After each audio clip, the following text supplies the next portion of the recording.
On the first day of Christmas, my true love gave to me a partridge in a pear tree.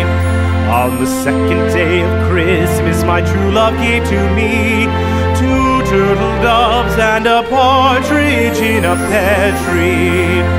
On the third day of Christmas, my true love gave to me three French hens, two turtle doves, and a partridge in a pear tree.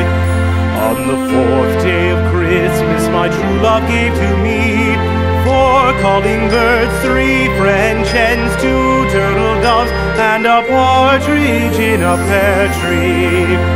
On the fifth day of Christmas, my true love gave to me five golden rings, four calling birds, three French hens, two turtle doves, and a partridge in a pear tree. On the sixth day of Christmas, my true love gave to me six geese a-laying, five golden rings, four calling birds, three French hens, two turtle doves, and a partridge in a pear tree. On the seventh day of Christmas, my true love gave to me seven swans a-singing, six geese a-laying, five golden rings, four calling birds, three French hens, two turtle doves, and a partridge in a pear tree. On the eighth day of Christmas, my true love gave to me eight maids a-milking, seven swans a-swimming, six geese a-laying, five golden rings, four calling birds, three French hens, two turtle doves, and a partridge in a pear tree.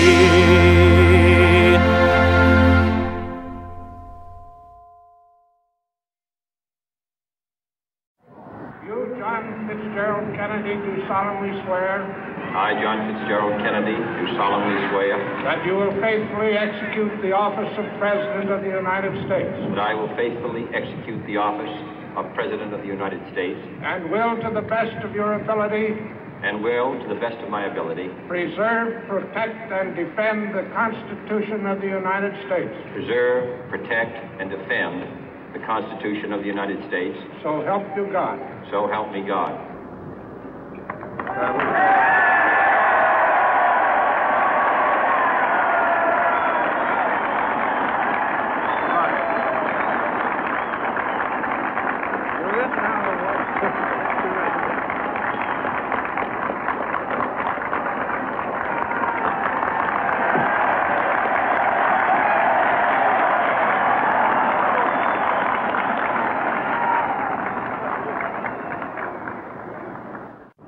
Vice President Johnson, Mr. Speaker, Mr. Chief Justice, President Eisenhower, Vice President Nixon, President Truman, Reverend clergy, fellow citizens. We observe today not a victory of party, but a celebration of freedom, symbolizing an end as well as a beginning, signifying renewal as well as change. For I have sworn before you and Almighty God the same solemn oath our forebears prescribed nearly a century and 3/4 ago. The world is very different now, for man holds in his mortal hands the power to abolish all forms of human poverty and all forms of human life. And yet the same revolutionary beliefs for which our forebears fought are still at issue around the globe. The belief that the rights of man come not from the generosity of the state, but from the hand of God. We dare not forget today that we are the heirs of that first revolution. Let the word go forth from this time and place to friend and foe alike that the torch has been passed to a new generation of Americans born in this century, tempered by war, disciplined by a hard and bitter peace, proud of our ancient heritage, and unwilling to witness or permit the slow undoing of those human rights to which this nation has always been committed and to which we are committed today at home and around the world.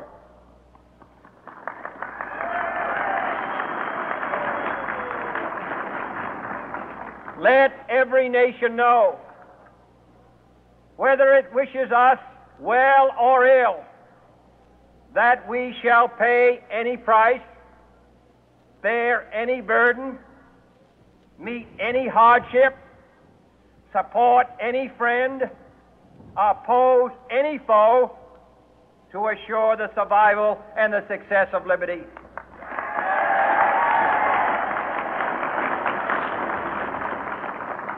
This much we pledge and more.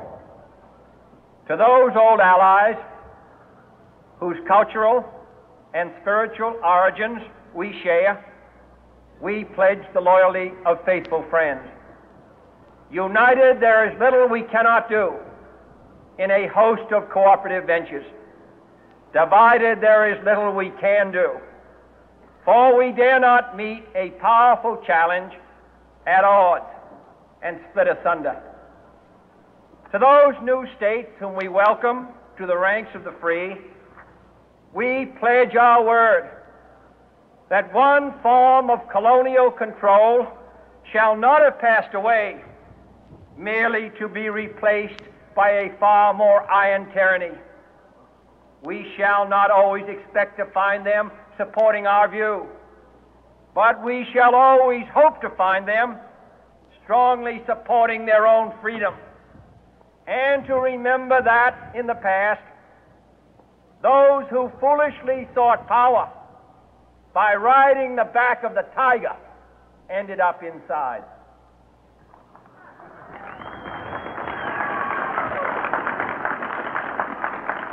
To those people in the huts and villages of half the globe struggling to break the bonds of mass misery, we pledge our best efforts to help them help themselves for whatever period is required, not because the communists may be doing it, not because we seek their votes, but because it is right.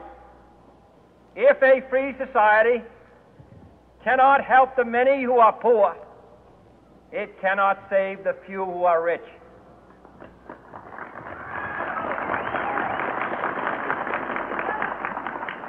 To our sister republics south of our border, we offer a special pledge to convert our good words into good deeds, in a new alliance for progress, to assist free men and free governments in casting off the chains of poverty. But this peaceful revolution of hope cannot become the prey of hostile powers. Let all our neighbors know that we shall join with them to oppose aggression or subversion anywhere in the Americas.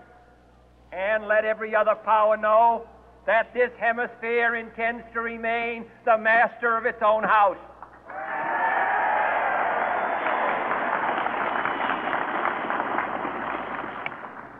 To that world assembly of sovereign states, the United Nations, our last best hope, in an age where the instruments of war have far outpaced the instruments of peace, we renew our pledge of support to prevent it from becoming merely a forum for invective, to strengthen its shield of the new and the weak, and to enlarge the area in which its writ may run.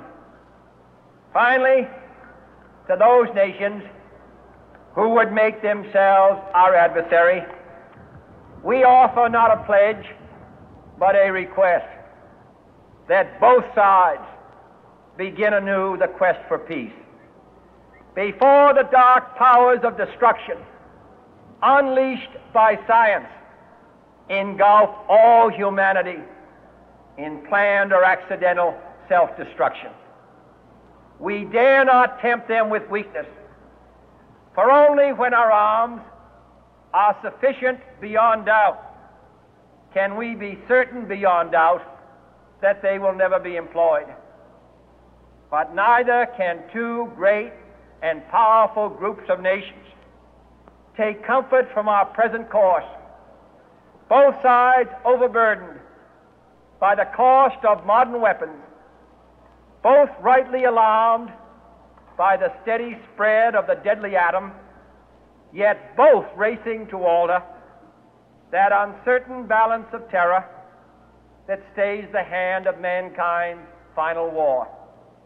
So let us begin anew, remembering on both sides that civility is not a sign of weakness, and sincerity is always subject to proof. Let us never negotiate out of fear, but let us never fear to negotiate.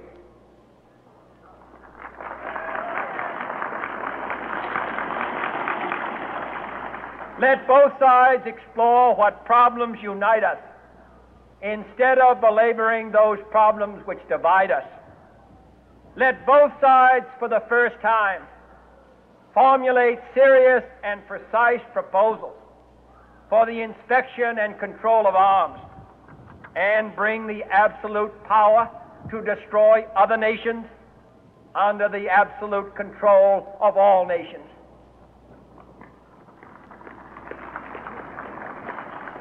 Let both sides seek to invoke the wonders of science instead of its terrors. Together, let us explore the stars, conquer the deserts, eradicate disease, tap the ocean depths, and encourage the arts and commerce. Let both sides unite to heed in all corners of the earth the command of Isaiah to undo the heavy burden and let the oppressed go free. And if a beachhead of cooperation may push back the jungle of suspicion, let both sides join in creating a new endeavor, not a new balance of power, but a new world of law, where the strong are just and the weak secure and the peace preserved. All this will not be finished in the first 100 days, nor will it be finished in the first 1,000 days, nor in the life of this administration, nor even perhaps in our lifetime on this planet. But let us begin.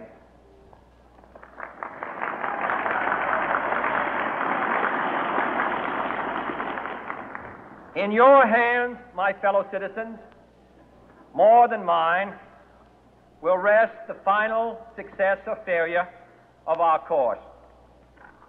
Since this country was founded, each generation of Americans has been summoned to give testimony to its national loyalty. The graves of young Americans who answered the call to service surround the globe.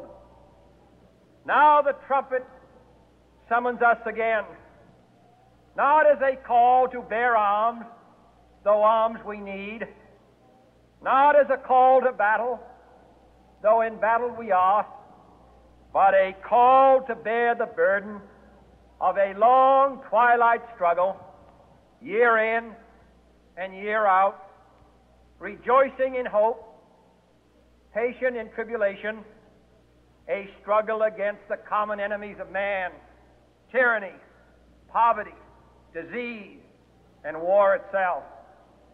Can we forge against these enemies a grand and global alliance, north and south, east and west, that can assure a more fruitful life for all mankind? Will you join in that historic effort?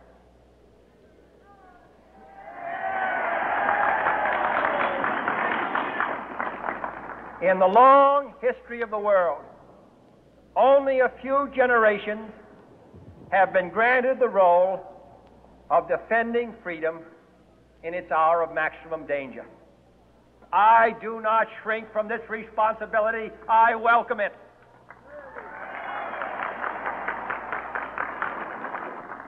I do not believe that any of us would exchange places with any other people